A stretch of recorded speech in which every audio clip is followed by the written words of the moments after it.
अस्सलाम वालेकुम एवरीवन, आप देख रहे हैं किचन विद साजिदा। आज हम बनाने जा रहे हैं गाजरों का मुरब्बा। गाजरों का मुरब्बा बनाने के लिए हमें गाजर चाहिए 1.5 kg। आपने गाजरों को ऊपर से काट लेना है अच्छी तरह से, उनको पील करके उनको अच्छी तरह वॉश कर लें और इसमें फोक की हेल्प से इसमें सुराख कर लें हर तरफ से। इसमें हमें चीनी चाहिए 1 kg, हरी इलायची 10 से 12 अदद और मैंने 4 नींबू का जूस ले लिया था। एक कढ़ाई में मैंने 1 लीटर पानी डाल दिया, उसमें गाजर डाल के उसको बॉईल होने के रख दिया। पहले आपने 5 मिनट के लिए इसको हाई फ्लेम पे बॉईल करना है, उसके बाद मीडियम फ्लेम पे 20 मिनट के लिए इसको पकाना है।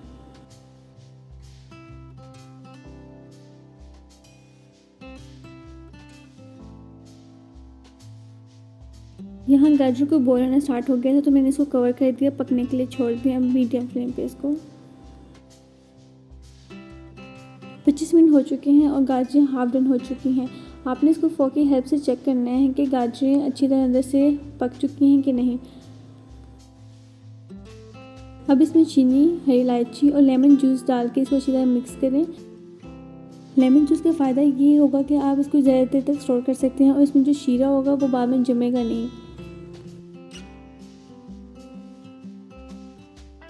अब आपने इसको 10 से 15 मिनट के लिए मीडियम फ्लेम पे पकाना है जब तक कि बिल्कुल शीरा थिक ना हो जाए।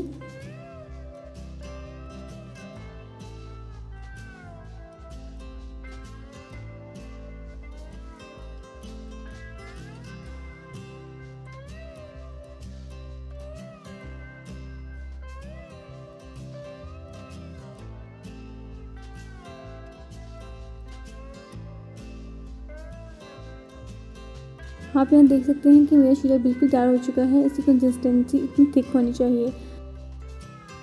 मुरब्बा बिल्कुल तैयार हो गया। अगर आपको ये रेसिपी पसंद आई तो मेरे चैनल को सब्सक्राइब करें, वीडियो को लाइक करें और ज़्यादा से ज़्यादा शेयर करें।